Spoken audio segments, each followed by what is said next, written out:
नमस्कार, आप देख रहे हैं जनता मांगे जवाब। मैं हूं आपके साथ राघवेंद्र ओझा। आज मध्य प्रदेश की राजनीति में राजेंद्र भारती की विधायकी का मुद्दा गर्मा गया है। बीजेपी के दिग्गज नेता नरोत्तम मिश्रा को पिछले विधानसभा चुनाव में हराकर दतिया सीट से विधायक चुने गए राजेंद्र भारती की विधायकी अभी भी कानूनी दांवपेच में फंसी हुई है। लेकिन दिल्ली एमपी एमएलए कोर्ट के फैसले और इस पर मध्य प्रदेश विधानसभा के तेजी से हुए अमल ने भारती को पूर्व विधायक बना दिया है। सीट खाली हो गई है, लेकिन कानूनी दांवपेच के चलते विधायकी पर बवाल हो रहा है और इसलिए दतिया से लेकर दिल्ली तक सियासत और संविधान दोनों में सवाल हो रहा है। किसने गलत किया, किसने सही किया, कितना उचित है और कितना अनुचित है। कांग्रेस के आरोप हैं और बीजेपी के इस पर प्रत्यारोप। सबके अपने अपने दावे हैं। राजेंद्र भारती और कांग्रेस विधायकी बचाने के लिए बड़ी अदालतों की ओर दौड़ रहे हैं, तो नरोत्तम मिश्रा और बीजेपी फैसलों को सही ठहराते हुए इसका ठीकरा कांग्रेस और भारती पर फोड़ रहे हैं। आज इसी पर चर्चा करेंगे, लेकिन उससे पहले यह रिपोर्ट देखिए। विधायकी पर बवाल, दिल्ली तक सवाल।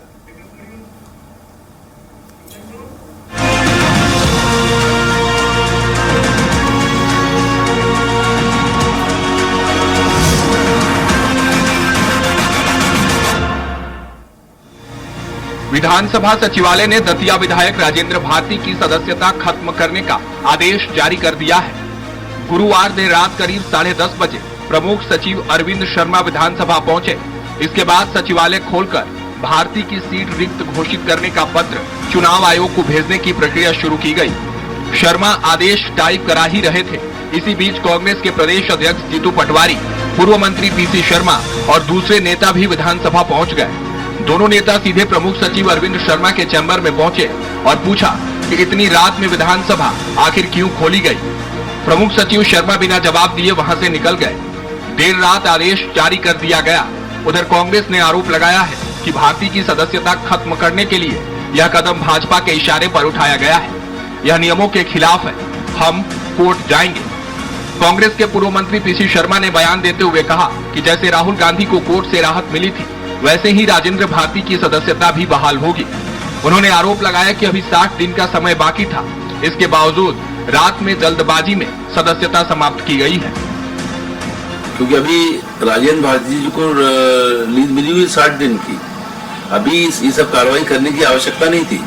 और इस केस में भी जिस तरह से राहुल गांधी जी की सदस्यता खत्म की गई थी और वो फिर बाद में उनकी संसदीय बहाल हुई, राजेंद्र भारती भी मध्य प्रदेश विधानसभा में वही एक्शन रिपीट होगा और राजेंद्र भारती भी कोर्ट के माध्यम से सदस्यता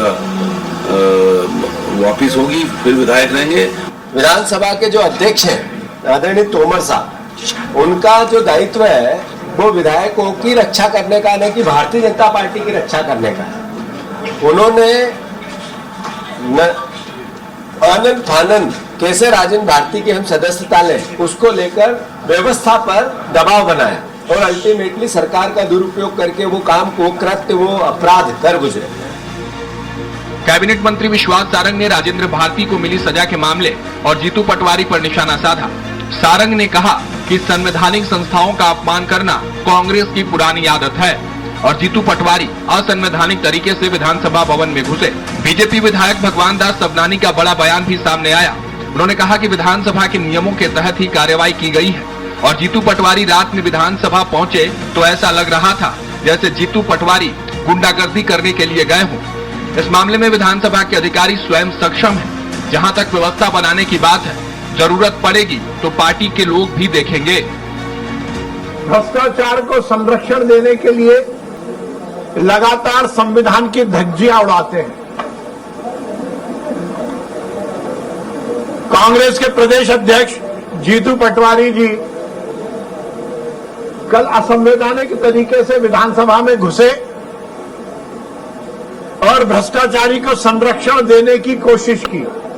नहीं, मैंने तो एक फोटो देखा, ऐसा लगा कि जैसे गुंडागर्दी करने गए हों, ऐसा लग रहा है विधानसभा में जाकर के। देखो, अब सबके लिए न्याय का दरवाजा खुला है, आप वहां जाकर के बात कर सकते हैं। आपको फिर से अवसर है, कौन मना कर रहा है? आप जाइए ना, न्यायालय का दरवाजे पर जाइए। आपको लगता है कि कोई गलत हुआ है तो उसमें न्याय मांगिए। दतिया की यह सीट अब सिर्फ एक विधानसभा क्षेत्र की नहीं, बल्कि कानून और सियासत की बड़ी जंग बन चुकी है। एक तरफ राजेंद्र भारती अपनी विधायकी बचाने के लिए अदालत का दरवाजा खटखटा रहे हैं, तो दूसरी ओर नरोत्तम मिश्रा और बीजेपी इसे पूरी तरह नियमों के तहत हुई कार्रवाई बता रही है। कांग्रेस इसे राजनीतिक साजिश करार दे रही है तो बीजेपी का दावा है कानून ने अपना काम किया है, अब असली फैसला अदालतों में होना है, जहां ये तय होगा कि ये कार्रवाई सही थी या जल्दबाजी में लिया गया फैसला। लेकिन फिलहाल विधायकी पर बवाल ने दतिया से लेकर दिल्ली तक सियासत को गरमा दिया है और इस पूरे घटनाक्रम ने संविधान, प्रक्रिया और राजनीति तीनों पर बड़े सवाल खड़े कर दिए हैं। Bureau report, Swaraj express, Bhopal. चलिए, चर्चा के लिए हमारे साथ सारे मेहमान जुड़ चुके हैं, उनसे परिचय करा देता हूं। सागर कसेरा जी हमारे साथ भारतीय जनता पार्टी के प्रवक्ता जुड़ रहे हैं, डॉक्टर संदीप सबलोक जी कांग्रेस प्रवक्ता हमारे साथ जुड़ रहे हैं और देवदत्त दुबे जी वरिष्ठ पत्रकार है हमारे साथ जुड़े हैं। आप तीनों का बहुत बहुत स्वागत है। चर्चा की शुरुआत करते हैं। संदीप जी, आपसे कर रहा हूं, ये जो सफर रहा है राजेंद्र भारती जी का, विधायक से पूर्व विधायक तक का जो सफर उन्होंने तय कर लिया है, भ्रष्टाचार के आरोप लगे, कोर्ट तक बात गई, एफआईआर तक बात गई, इस पूरी प्रक्रिया में अब आपको असंवैधानिक क्या लग रहा है कांग्रेस को? जरा पहले ये समझा दीजिए, फिर आगे बढ़ते हैं। संदीप जी। राघवेंद्र जी, न्यायालय ने जो प्रक्रिया की है उसका कांग्रेस पार्टी सम्मान करती है, ठीक है, लेकिन किसी भी विधायक की व्यवस्था को रद्द करना एक वैधानिक प्रक्रिया का हिस्सा होता है। क्या कारण है कि विधानसभा सचिवालय को आधी रात तक खोलना पड़ा, मुखापड़ी शुरू करना पड़ी, और एक सामान्य प्रशासनिक प्रक्रिया है जो राजनीतिक देश के सामने निकल के आया तो देर रात सचिवालय छोड़कर इस तरह की कार्यवाही की। तो जनता द्वारा चुने हुए प्रतिनिधि। संदीप जी, ऐसा कहीं संविधान में है क्या कि देर रात विधानसभा को नहीं खोला जा सकता है या विधानसभा के सचिवालय में कुछ काम नहीं हो सकता, ऐसा कहीं है क्या? नहीं, देखिए, इन नियम या प्रक्रियाओं की अगर हम बात करते हैं तो विधानसभा की कार्यवाही कितने सालों में रात को 7 बजे 8 बजे के बाद चालू की? सबसे लिए आप बताइए, ये प्रश्न उठाना होगा आपके माध्यम से सरकार से कि जब विधानसभा की कार्यवाही को 6 बजे 7 बजे 8 बजे समाप्त कर दिया जाता है तो रात को 11 बजे ऐसी कौन सी इमरजेंसी आ गई थी तो सुबह तक का इंतजार नहीं किया जा सकता था, और कौन सी संसदीय प्रक्रिया और परंपराओं से पहले कार्रवाई की गई? अच्छा, मतलब सुबह ये फैसला लिया जाता संदीप जी तो उस पर आप लोग सवाल नहीं उठाते? जो फैसला रात को लिया गया, अगर वो फैसला सुबह ली जाती तो संदीप जी कोई सवाल होता है नहीं? जल्दी से जवाब दीजिए। हाँ, फैसला जो भी लिया गया मदद की भावना से लिया गया।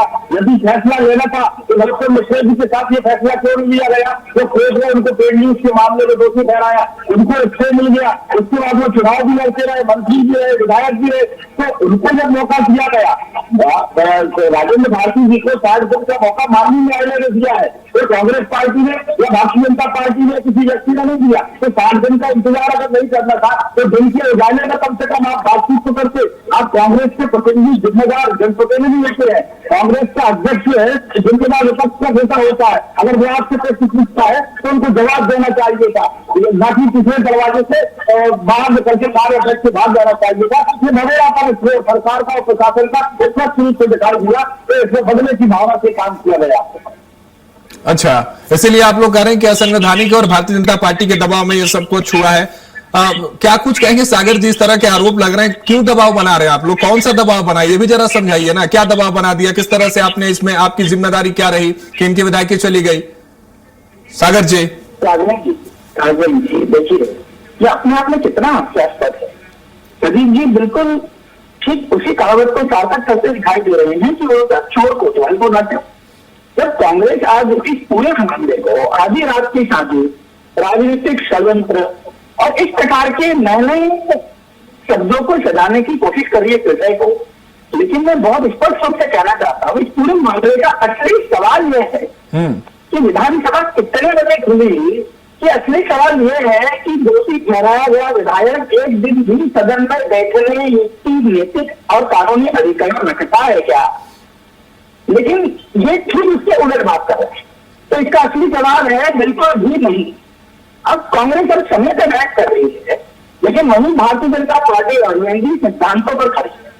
अभी उन्होंने कहा 10:30 बजे रात को विधानसभा क्यों खुली, इसकी जल्दी कार्रवाई क्यों हुई, राज्यसभा की राजनीति वगैरह वगैरह, ऐसे अनेकों तथ्यों के इस बात को रोकते नजर आ रहे हैं। लेकिन मुझे एक बात बताइए, क्या भ्रष्टाचार का दोषी करार दिया गया विधायक को बचाने के लिए विधानसभा सदस्य तक इंतजार करती? क्या कानूनी कानून जो है गली देकर लागू होगा क्या? ठीक है, देवदत्त जी से समझ लेते हैं। सागर जी, बात आपकी आ गई है। देवदत्त जी से समझ देता ना, ये पूरी प्रक्रिया जो कांग्रेस सवाल उठा रही है उस पर देवदत्त जी, कानूनी तौर पर अगर देखें, मैं आता हूं सागर जी, समय हमारे पास जरा सा कम है। देवदत्त जी, आप समझाइए जरा कि कानूनी तौर पर आप इसे किस तरह से देखते हैं? विधानसभा सचिवालय इस तरह से फैसले ले सकती है दिन रात भी, और जो ये फैसला लिया गया है, क्या इसका भी पूरा अधिकार उसके पास है? कांग्रेस जो आरोप लगा रही है उसको आप किस तरह से देख रहे हैं देवदत्त जी?